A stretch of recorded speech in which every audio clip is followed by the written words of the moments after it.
Oke Sobat PSG, selamat datang di program baru kita, episode perdana, yaitu Investory bersama dengan Anargia Asset Management.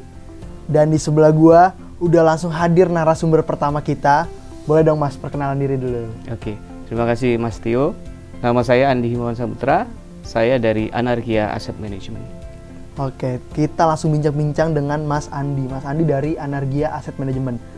Anargia Asset Management itu apa sih Mas? Jadi kami itu adalah salah satu perusahaan yang bergerak sebagai manajer investasi.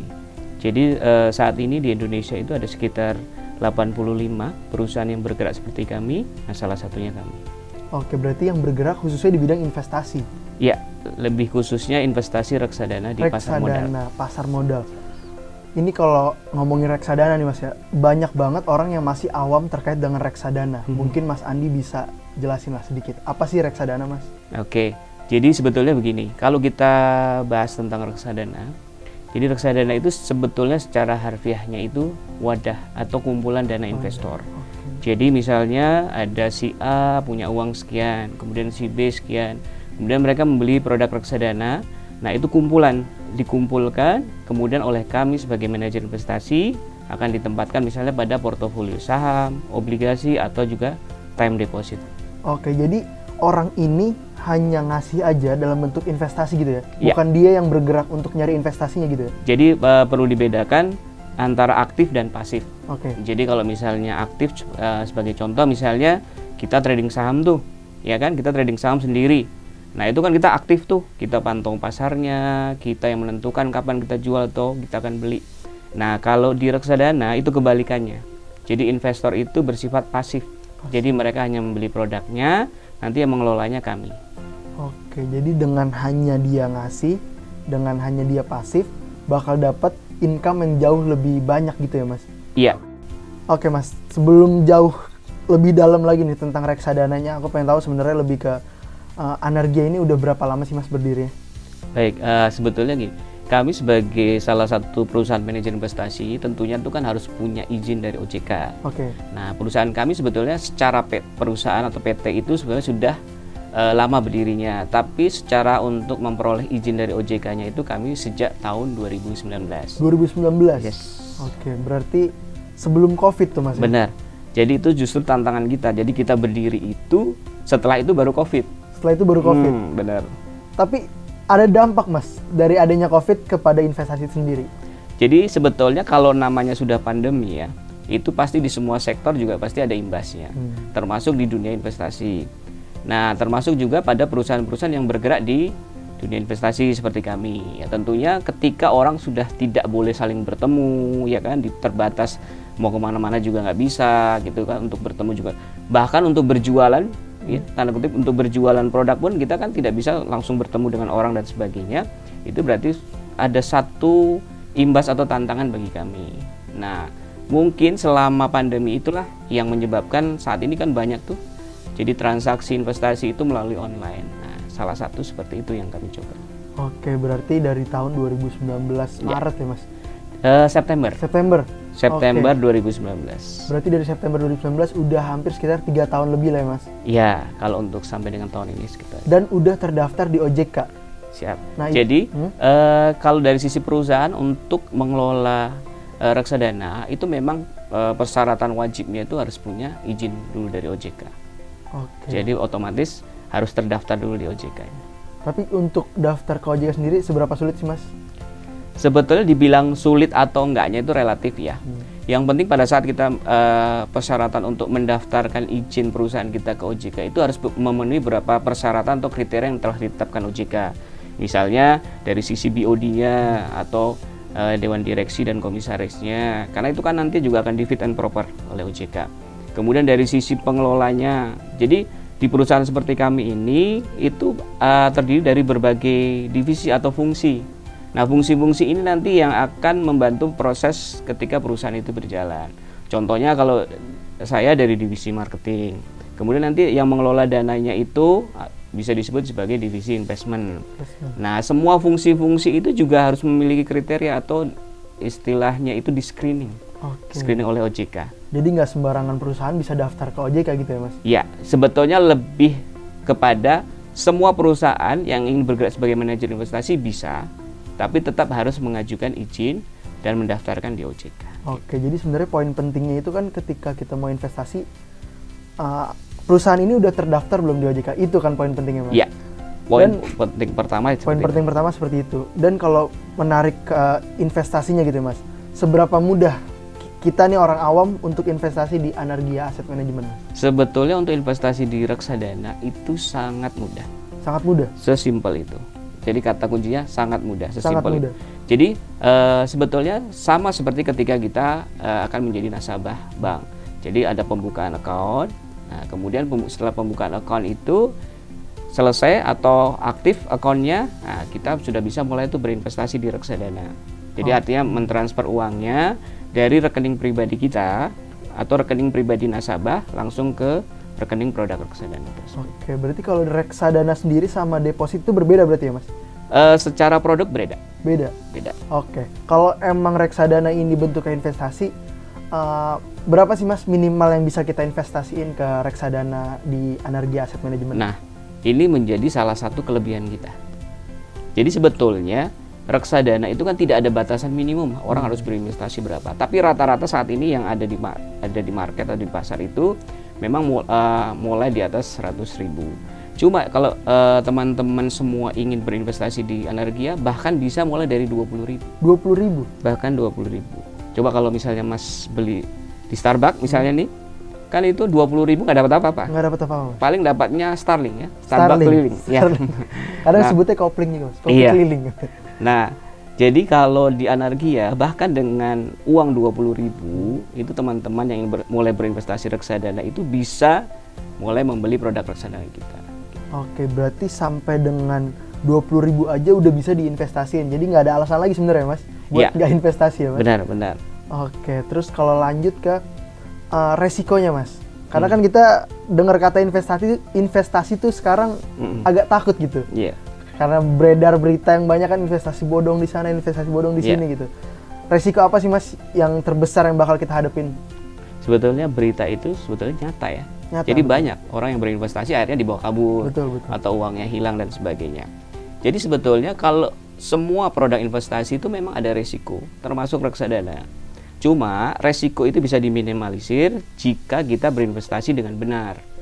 Nah, tanda kutipnya di sini kan benar gitu ya. Benar itu artinya apa? Berarti kita memang harus tahu produknya seperti apa. Nah, resiko itu antara lain satu, resiko pasar atau resiko naik turunnya harga reksadana itu. Jadi kan reksadana tadi seperti di awal, itu kan underline-nya itu ada saham, ada obligasi.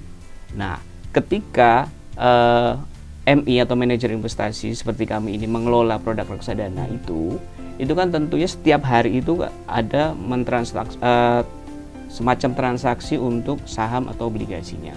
Nah, saham obligasi ini kan diperdagangkan setiap hari lewat bursa. Nah, itu ada potensi untuk naik turun harganya. Nah, ketika harga itu naik turun, tentunya akan mempengaruhi kinerja dari reksadana. Jadi ketika underline-nya lagi turun, ya harga reksadana bisa saja saat itu turun. Misalnya kebalikannya, pada saat naik ya bisa saja menjadi naik. Jadi itu salah satu resiko yang paling utama, yaitu resiko pasar. Kemudian juga ada namanya resiko likuiditas. Nah, ya ini biasanya terkait dengan saham ya, perdagangan saham. Misal nih MI mengelola reksadana, kemudian ternyata underlying reksadana itu adalah saham perusahaan A. Nah, saham perusahaan A di bursa ini tidak liquid atau kurang peminatnya. Maka ketika ada pencairan reksadana dalam artinya dalam cukup besar, itu MI akan kesulitan nih untuk menjual saham perusahaan A ini, karena kan memang peminatnya kurang. Nah, itu menyebabkan reksadana ini menjadi satu resiko. Nah, itu salah satunya juga. Kemudian juga ada resiko kondisi ekonomi, sudah jelas lah ya. Pasang surut ekonomi nasional, global, segala macam itu juga mempengaruhi kinerja reksadana. Kemudian yang paling tidak kita lupakan juga adalah resiko yang tidak terduga atau force major, misalnya bencana alam, perang dan sebagainya, tentunya mempengaruhi. Jadi beberapa resiko ini yang perlu diperhatikan oleh teman-teman ketika akan mulai berinvestasi ke reksadana. Oke, ini kalau misalkan saya nih, Mas, sebagai orang awam gitu, ngelihat resiko-resiko yang tadi Mas jelasin. Tapi bisa nggak sih, Mas, kita tuh ngelihat dulu target pasarnya? Kayak tadi, apa sekarang nih hari ini saham lagi naik atau enggak? Itu di mana saya harus lihat? Jadi sebetulnya kalau di kami, di Anargia Asset Management, teman-teman yang baru akan mulai berinvestasi reksadana itu cukup mudah. Karena kami itu menyediakan berbagai sarana untuk agar teman-teman itu bisa memantau atau mengenal produk kami. Contoh satu melalui website kami. Di website kami itu sudah jelas, ya, di anargia-am.co.id itu sudah jelas di situ. Mulai dari jenis produknya apa, kemudian bagaimana pengelolaannya, kemudian fun facts itu semacam lembar kinerjanya. Jadi historis kinerja reksadana yang sudah berlangsung itu biasanya setiap bulan tuh kami terbitkan. Kemudian belajar untuk pertama kali mengenal reksadana juga ada di website kami. Oke, berarti kalau lembar kinerja ya semacam report lah ya berarti ya? Ya, sebetulnya itu kalau istilah di kami itu namanya fun facts ya. Jadi lembar kinerja historis yang sudah terjadi.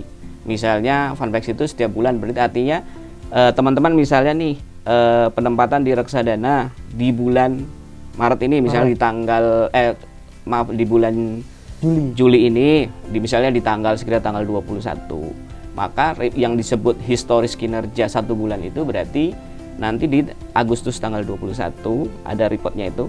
Nah, itu menunjukkan bahwa reksadana ini selama 1 bulan ini sudah menghasilkan berapa. Ada di sini. Dan kalau kita ngomongin investasi gitu Mas, berarti kan ada keuntungan yang harusnya kita dapat gitu. Itu gimana sih Mas kalau di Anargia sendiri? Jadi gini, Anargia ini adalah manajer investasi yang fungsinya hanya mengelola produk reksadana. Artinya dari tim kami, tim investment kami, itu setiap hari itu akan mengelola uang yang ada di dalam produk-produk reksadana kami. Misalnya membelanjakannya ke saham apa, kemudian ke obligasi apa, kemudian masuk ke deposito bank mana saja. Nah, nanti di akhir hari atau di akhir hari kerja itu semua itu akan dihitung, termasuk pajak-pajaknya, pemotongan pajak akan dihitung semua. Nah, itu biasanya nanti di akhir hari itu akan menghasilkan satu harga, itu yang disebut dengan NAB atau nilai aktiva bersih. Nilai aktiva bersih. Ya, jadi harganya reksadana itu seperti itu. Jadi setiap hari yang naik turun itu harganya itu. Nah, berdasarkan itulah nanti teman-teman yang berinvestasi di reksadana itu akan mengetahui, oh iya investasi saya ini sudah ada return seberapa besar itu dari pergerakan harganya. Dan itu setiap hari bakal keluar Mas, laporan seperti itu ya? Jadi itu namanya laporan NAV, itu bisa teman-teman nanti lihat di website kami atau bisa juga nanti di agen-agen penjual yang memang bekerja sama memasarkan produk reksadana kami. Oke, berarti itu poin pentingnya, mau dulu untuk ngelihat ya Mas, laporan-laporan seperti itu, habis dilihat di kira-kira oke nggak untuk investasi saat ini atau enggak gitu ya Mas? Iya, jadi intinya kenali dulu produknya. Jadi cara mengenalinya ya cari tahu dulu Anargia Asset Management seperti apa, kemudian pelajarin produk-produknya, setelah itu baru akan kelihatan tuh. Oke, terus seberapa penting sih Mas peran pemerintah nih dalam investasi saat ini Mas? Jadi sebetulnya gini, pemerintah itu justru akan sangat terbantu ya kalau semua atau hampir semua penduduknya itu mulai berinvestasi. Karena kenapa? Artinya dengan orang berinvestasi dia akan mulai untuk meningkatkan kemampuan atau daya belinya mereka untuk di masa yang akan datang. Jadi artinya tentunya pemerintah juga akan lebih senang untuk membantu atau berkembangnya industri-industri investasi, termasuk salah satunya reksadana. Oke. Ada nggak Mas kayak ya pengalaman buruk lah dari Masnya sendiri gitu terkait dengan reksadana misalkan? Sebetulnya kalau pengalaman buruk pribadi saya tentang reksadana itu sebetulnya nggak ada ya. Karena reksadana ini sebetulnya ini yang paling menarik, reksadana ini dari tahun 95 sudah ada. 95? Iya. Dan sudah ada undang-undangnya sendiri. Jadi kalau misalnya produk yang lain mungkin hanya peraturan pemerintah. Tapi kalau khusus reksadana itu sudah dibuatkan undang-undangnya. Jadi Undang-Undang Nomor 8 tahun 95 tentang pasar modal. Jadi di dalam pasal 27 itu jelas didefinisikan reksadana seperti apa, kemudian bagaimana reksadana itu. Artinya kalau dari sisi perlindungan atau payung hukumnya sudah jelas, kemungkinan akan meminimalisir resiko misalnya seperti tadi dibawa kabur segala macam, karena kan sudah ada jelas payung hukumnya dibanding yang investasi yang bodong-bodong yang tidak jelas itu. Nah, itu satu. Itu yang membuat pengalaman saya tentang reksadana sebetulnya tidak ada yang jelek. Paling ya pengalaman ketika saya memiliki produk reksadana itu adalah ketika harganya sedang naik atau sedang turun. Nah, di situ kuncinya bagi teman-teman adalah sebelum membeli produk reksadana itu kita sudah bisa memastikan atau menetapkan profil resiko dari diri kita masing-masing. Misalnya contoh nih Mas Tio nih saya nggak biasa nih trading saham, atau saya nggak biasa kalau uang saya misalnya investasi terus tiba-tiba turun saya langsung jantungan nih. Oke, gitu takut kan? gitu ya, Mas? Takut. Nah, itu memang kami tidak sarankan beli reksadana saham atau reksadana yang resikonya lebih tinggi. Mungkin kami akan sarankan coba dulu reksadana pasar uang yang underline-nya hanya time deposit. Karena walaupun sama-sama deposito masih memberikan return yang tinggi, tapi dari sisi resikonya hampir tidak ada resikonya. Oke, jadi sebenarnya reksadana ini ada berapa nih, Mas? Kalau dibagi lagi, dipecah lagi. Jadi secara umum ya, di Indonesia ini produk reksadana itu ada 4. Ada 4? Ya. Apa aja Jadi tuh, Mas? saya sebut dari mulai yang resikonya paling kecil Paling sampai kecil. resikonya paling tinggi. Yang pertama reksadana pasar uang. Pasar uang, itu yang paling kecil ya, Mas? Ya, yang underline-nya hanya biasanya pasar uang. Pasar uang itu biasanya ada hanya deposito atau obligasi yang umurnya sudah di bawah 1 tahun. Di bawah 1 tahun, Iya. itu masuk ke pasar uang. Nah, itu reksadana pasar uang. Kemudian naik lagi nih level resikonya ke reksadana pendapatan tetap. Nah, reksadana pendapatan tetap ini, yang disebut pendapatan tetap ini bukan hasil yang tetap. Jadi kita bukan digarantid ya, tapi melainkan yang disebut tetapnya ini adalah ada kupon obligasinya yang dibayarkan oleh si emiten itu tetap, misalnya per bulan atau per 3 bulan. Jadi underline reksadana ini adalah obligasi. Obligasi itu kalau sederhananya surat utang. Surat utang. Jadi perusahaan misalnya perlu modal nih, atau dia perlu berkembang lagi, dia perlu dana kan, nah dia mengeluarkan obligasi. Nah, obligasi itu janji hutang suatu perusahaan kepada si nasabah. Nah, nanti nasabah pembeli obligasi ini termasuk kita pengelola reksadana membeli obligasi nanti. Nah, obligasi ini menjanjikan apa? Obligasi ini nanti akan membayarkan kupon, atau kalau deposito bunga lah ya. Bunga. Atau nanti setelah misalnya jangka waktunya 3 tahun sudah selesai, pokoknya akan kembali. Jadi misalnya obligasinya 100 miliar contoh, 100 miliar. berarti 100 miliar itu setelah jangka waktunya selesai akan kembali ke nasabahnya masing-masing. Berikut tadi kupon yang dibayarkan per bulan sama atau per 3 bulan. Oke. Itu reksadana pendapatan tetap. Pendapatan tetap. Nah, kemudian naik lagi nih resikonya, reksadana campuran. Campuran. Nah, namanya juga campuran, berarti campuran tuh antara saham, antara obligasi dan juga deposito biasanya atau pasar uang. Nah, cuma porsinya lebih fleksibel campuran ini. Fleksibelnya di mana, Mas? Jadi kalau batasannya, kalau yang di reksadana sebelumnya tadi itu ada batasan minimum 80%, misalnya pendapat tetap harus di obligasi. Nah, tapi kalau reksadana campuran ini lebih fleksibel karena secara ketentuan OJK itu 1-79% itu boleh di saham aja, atau boleh juga di obligasi aja, atau juga boleh banyak di deposito. Jadi lebih fleksibel. Cuma tetap resikonya kenapa lebih tinggi? Karena masih ada sahamnya, ya kan? Saham itu ya, Mas? Iya, Oke. karena saham ini memang secara fluktuasinya kan lebih tinggi. Karena diperdagangkan setiap hari kan. Jadi sesuai marketnya itu lebih tinggi. Nah, kemudian kita naik lagi levelnya yang paling tinggi resikonya. Resiko paling besar nih, Mas. Apa nih, Mas? Reksadana saham. Reksadana saham itu full saham aja berarti? Iya, jadi secara ketentuan minimum 80% itu harus masuk ke saham. Jadi ketika kami mengelola reksadana, contoh nih misalnya 100 miliar, maka 80 miliarnya itu minimum harus masuk saham. Saham-saham mana saja? Saham-saham yang ada di Bursa Efek Indonesia. Oke. Dan 4 tadi, syarat 4 tadi, itu saya sebagai investment yang bakal nentuin saya mau naruh uangnya di mana? Ya, jadi kalau seperti yang tadi di awal, bahwa kalau orang invest di reksadana itu bersifatnya pasif. Jadi hanya membeli atau hanya menyerahkan uangnya. Nanti keputusan pengelolaannya itu ada di kami. Khususnya di tim investment kami. Apakah mau belanjakan misalnya saham Telkom, saham Unilever, atau mau belanjakan obligasi Astra dan sebagainya. Nah, itu merupakan hak dari tim investment kami. Tapi poin pentingnya nih, Mas, berarti semakin besar resikonya, apakah hasil income-nya bakal makin besar juga atau gimana, Mas? Ya, sebetulnya secara teori begitu. Makin tinggi resikonya, makin tinggi imbal hasilnya, gitu kan. Tapi itu tidak selamanya berlaku. Pada momen-momen tertentu bisa saja yang resikonya lebih kecil justru imbal hasilnya bisa lebih besar daripada yang tadi resikonya besar. Contoh misalnya reksadana pasar uang kan hanya deposito.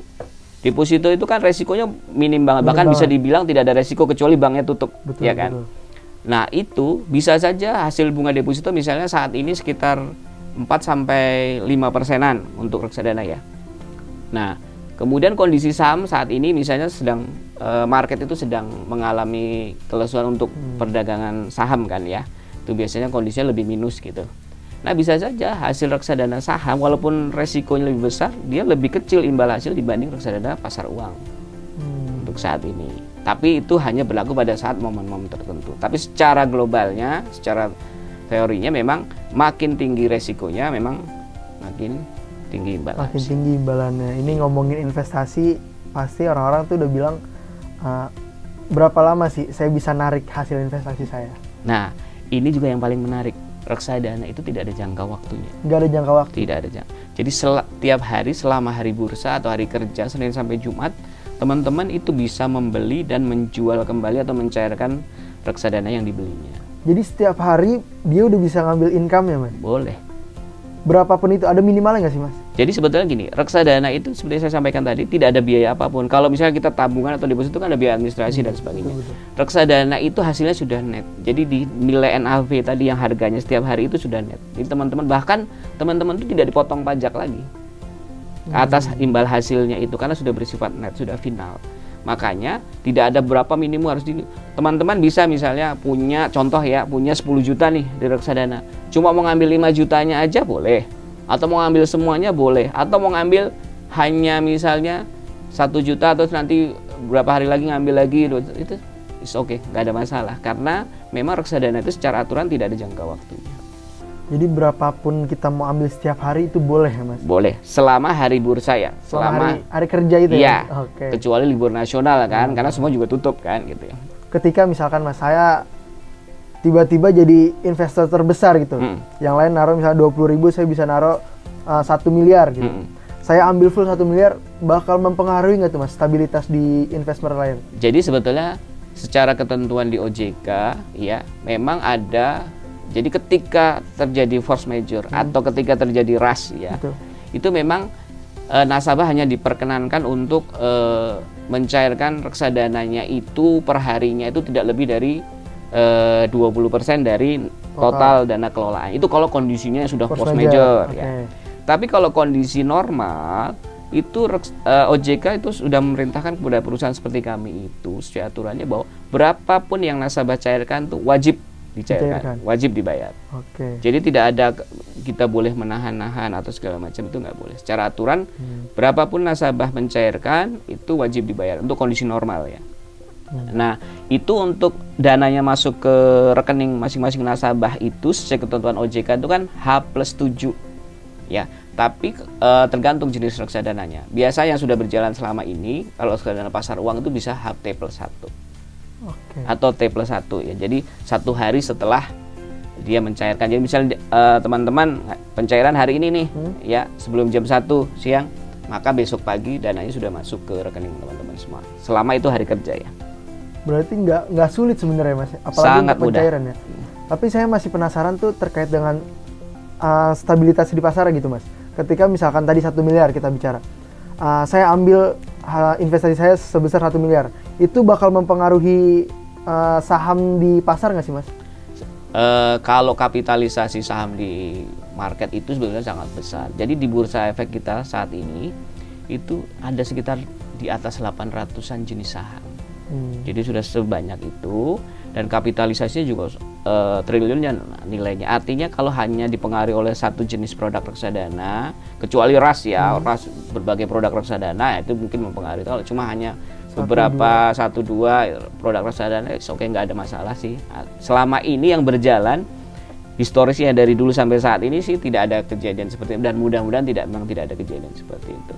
Oke, tapi nih kalau dari Mas Andi sendiri ada nggak sih, Mas, tipsnya, Mas, untuk kita nih sebagai orang awam kalau mau investasi harus gimana? Gitu. Oke, jadi sebetulnya gini, ini khusus untuk berinvestasi di reksadana. Betul. Ya. Yang pertama, cek dulu tuh perusahaannya sama produknya sudah berizin belum dari OJK. Itu yang paling utama, utama.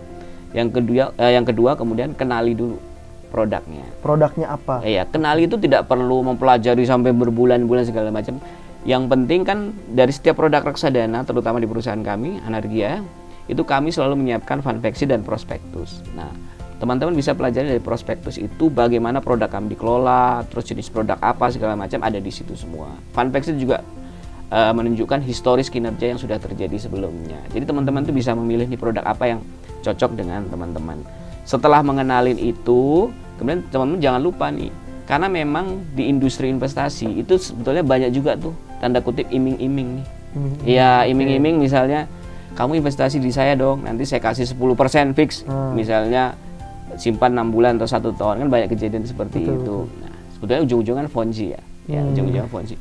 Nah itu bagi teman-teman yang akan mulai berinvestasi di reksadana, sebaiknya memang tidak mempercaya termakan iming-iming seperti itu. Itu salah satu kuncinya, karena selama ini teman-teman yang gagal berinvestasi itu karena teriming-iming seperti itu dan akhirnya uangnya malah hilang, ya kan.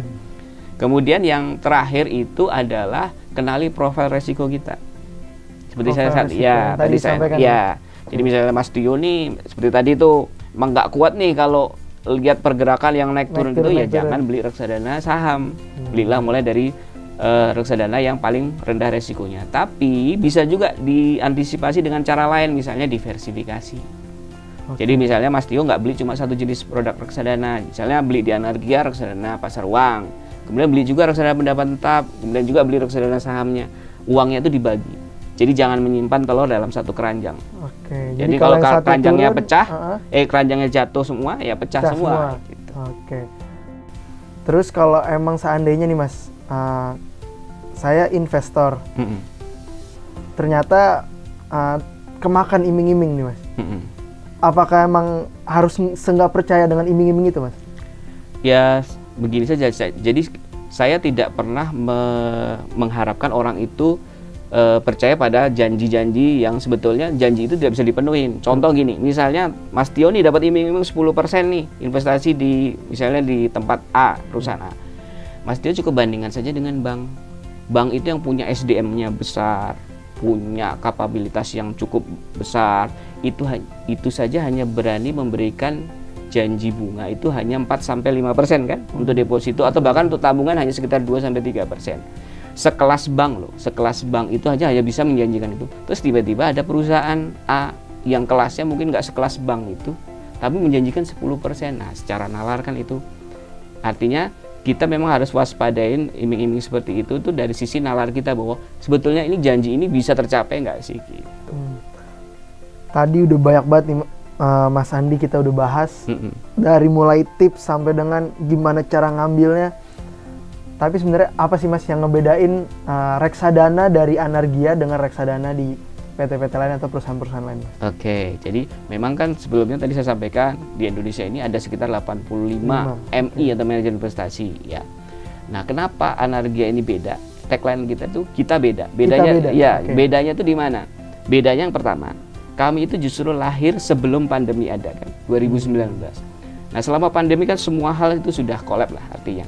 Justru kami setelah pandemi itu mulai berlangsung di 2021-2022 itu kami justru mendapat satu pertumbuhan AUM yang cukup signifikan. Artinya dari situ apa? Yang pertama, Anargia itu berkomitmen bahwa memang berpartisipasi untuk membangun dunia investasi reksadana ini. Makanya begitu kita lahir terus ada pandemi, justru itu yang maju kita menjadi lebih baik. Makanya kalau teman-teman berinvestasi di reksadana kita tentu akan lihat bedanya gitu. Itu satu. Yang kedua, dari sisi kami memang masih MI yang belum besar, tapi kami ingin menjadi winning atau menjadi pemenang dari sisi layanan. Jadi makanya selama ini kami mengembangkan berbagai sarana supaya teman-teman itu ketika berinvestasi di reksadananya Anargia itu mudah. Satu, misalnya melalui website kami itu teman-teman itu bisa cukup dari rumah, dari PC atau dari Android-nya ya, itu untuk melakukan pembukaan rekening, termasuk untuk bertransaksi membeli atau menjual reksadana. Berarti sampai dengan pembukaan rekening itu bisa dilakukan secara online? Benar, nggak perlu datang ke kantor kami, nggak perlu repot-repot, cukup lewat website kami itu ya, anargia-am.co.id. anargia-am.co.id. Itu satu. Kemudian teman-teman juga bisa melalui agen-agen penjual kami. Jadi kami saat ini terus menambah agen-agen penjual produk-produk reksadana kami. Saat ini sudah ada di Pina. Pina itu dari Trust Sekuritas, kemudian ada MNC, Motion Trade. Nah, kami juga saat ini sedang proses kerjasama dengan beberapa perusahaan-perusahaan yang berfungsi sebagai agen penjual, termasuk bank yang berfungsi sebagai agen penjual. Jadi nanti teman-teman akan lebih simpel ketika berinvestasi reksadana kami. Jadi yang membedakan Anargia dengan perusahaan lain tuh dari segi pelayanan ya Mas? Ya, kami lebih juga mudah, lebih banyak yang bisa terjaring lah. Iya, jadi tagline kami itu kita beda. Kita beda itu bedanya artinya dari sisi itu. Kita dari sisi layanan, dari sisi komitmen kita pada industri investasi. Dan yang terakhir itu dari sisi teman-teman itu lebih fleksibel atau lebih mudah untuk berinvestasinya itu dengan dana yang tidak terlalu besar. Bahkan kami punya produk yang bisa dibeli mulai dengan angka 20.000. Bayangkan saja 20.000 investasi. Iya, 20.000 tuh kalau di kantin dapat Indomie hanya double Indomie. Pakai telur tapi. Iya, pakai telur ya kan. Betul. Nah, itu sebetulnya dari sisi itu saja itu teman-teman bisa merasakan, oh iya ternyata investasi itu cukup murah ya. Nggak perlu pakai duit-duit yang mahal gitu atau harus nabung dulu berapa lama baru bisa investasi. Gitu. Betul, karena kalau dari pandangan saya nih Mas. Iya. Ketika dengar kata investasi tuh pasti, waduh ini minimalnya berapa nih? Iya. Apalagi untuk ukuran teman-teman mahasiswa kan. Padahal investasi itu cukup penting Mas. Iya. Nah, menarik jauh ke belakang nih Mas. Menurut Mas Andi sendiri seberapa penting investasi Mas? Investasi itu sebetulnya penting karena kenapa? Saat ini yang tidak bisa kita kalahkan itu sebetulnya adalah inflasi. Inflasi. Iya. Okay. Contoh misalnya nih biaya pendidikan nih tahun ini misalnya sekian. Itu di tahun depan belum tentu dengan sekolah yang sama nilainya akan seperti saat ini. Itu karena kenapa? Karena ada inflasi di dunia pendidikan atau inflasi harga-harga kebutuhan pokok semua. Nah, yang paling bisa mengalahkan seperti itu ya dengan cara berinvestasi. Kenapa? Karena investasi ini walaupun sama-sama menyimpan, tapi efeknya itu akan lebih tinggi dibanding kalau kita menabung biasa. Oke, terus kalau tadi investasi cukup penting menurut Mas Andi, kapan kita sebagai masyarakat nih harus mulai berinvestasi Mas? Kemarin. Ya. Berarti udah lewat nih harusnya. Ya, jadi sebetulnya gini, karena saking pentingnya investasi itu, maka ketika kita ditanya kapan harus mulai investasi? Kemarin. Karena kalaupun mulai dari hari ini pun sebetulnya sudah terlambat. Tapi kalau daripada nggak sama sekali, ya memang mulai dari hari ini, mulai saat ini. Jadi investasi itu adalah secepatnya. Secepatnya. Dengan uang yang mana?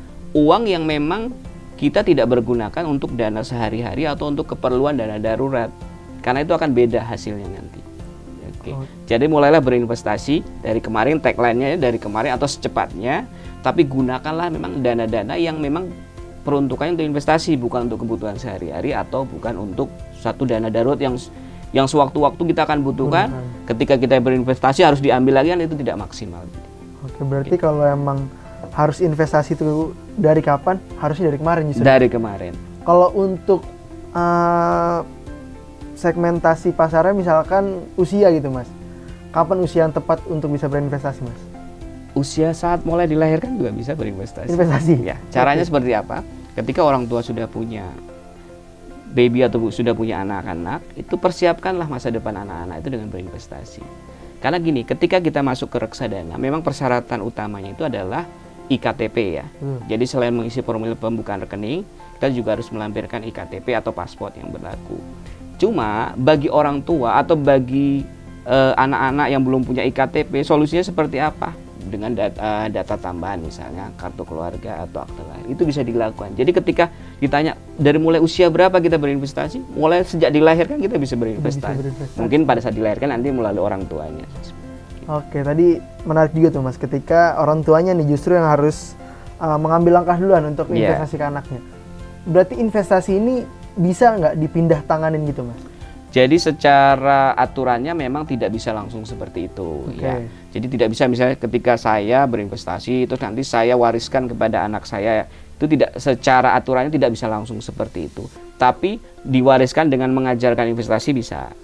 Jadi contohnya misalnya saya saat ini berinvestasi, kemudian saya punya anak nih, nanti anak saya ajarkan berinvestasi, atau sebagian dari hasil investasi saya itu saya nanti akan buatkan lagi produk, masuk lagi ke produk reksadana untuk investasi anak saya. Bisa seperti itu. Sebenarnya nggak segampang itu untuk pindah tanganin investasi. Jadi tapi secara bisa, langsung nggak bisa, tapi secara artinya pembelajaran untuk investasi bisa.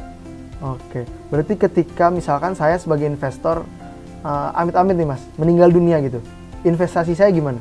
Nggak akan hilang, karena kita menganut sistem yang sama seperti bank. Jadi di industri reksadana, misalnya nih si A punya produk reksadana, ternyata meninggal, dia bisa mewariskan kepada ahli warisnya dengan cara apa? Ahli warisnya nanti yang menyampaikan kepada kami untuk mencairkan produk reksadana yang dibeli oleh almarhumah atau almarhum gitu ya. Oke. Nah itu dengan cara seperti apa? Sama. Jadi mengurus misalnya akte waris dan sebagainya. Sama persis seperti di bank. Oke, berarti bukan nggak mungkin bisa pindah tangan ya Mas? Ada kemungkinan untuk tetap bisa pindah tangan gitu? Iya, artinya kalau dengan kondisi misalnya harus diwariskan atau sebagai ahli waris bisa. Cuma ada ketentuannya seperti itu tadi. Oke. Mungkin ini terakhir Mas dari saya. Harapannya apa sih Mas untuk masyarakat Indonesia khususnya di bidang investasi ya Mas? Oke, jadi gini, investasi ini kan banyak jenisnya dan semua investasi yang benar itu sebetulnya baik. Ya contoh misalnya di properti, di emas dan sebagainya itu sebetulnya baik karena itu untuk sebetulnya salah satu tujuan untuk mengalahkan inflasi ya.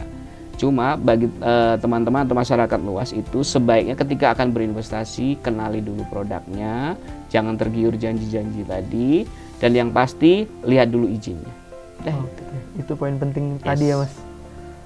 Oke teman-teman, tadi kita udah bincang banyak nih sama Mas Andi terkait dengan pentingnya investasi, kapan harus dimulainya, dan kemana harus menginvestasikan dana ataupun lain-lain kita punya. Jadi aku atau gue udah bisa narik 4 kesimpulan nih sebenarnya. Yang pertama itu investasi harus dimulai sebenarnya dari kemarin. Oke, bukan hari ini. Tapi kalau hari ini kalian berinvestasi, lebih baik kalian investasikan daripada tidak investasi sama sekali gitu ya Mas. Benar. Dan yang kedua, berapapun nilainya, kalian harus berani untuk investasikan. Oke. Yang ketiga, jangan tergiur dengan janji-janji manis khususnya dari para marketing perusahaan investasi, karena itu yang bakal ngejebak kalian ke dalam investasi bodong. Dan yang terakhir, yang keempat, kalian harus berinvestasi ke perusahaan-perusahaan yang sudah terdaftar di OJK, karena itu sudah terpercaya pastinya. Dalam hal ini kalian bisa diinvestasikan atau berinvestasi pada Anargia Asset Management. Betul ya Mas? Oke, terima kasih banyak Mas Andi. Thank you, Mas. Terima kasih Sobat PSG. Jangan lupa saksiin terus episode-episode selanjutnya dari Investory. Dan jangan lupa klik di bawah ini. Oke, terima kasih Sobat PSG. Salam sehat, sukses selalu. Terima kasih Mas Andi.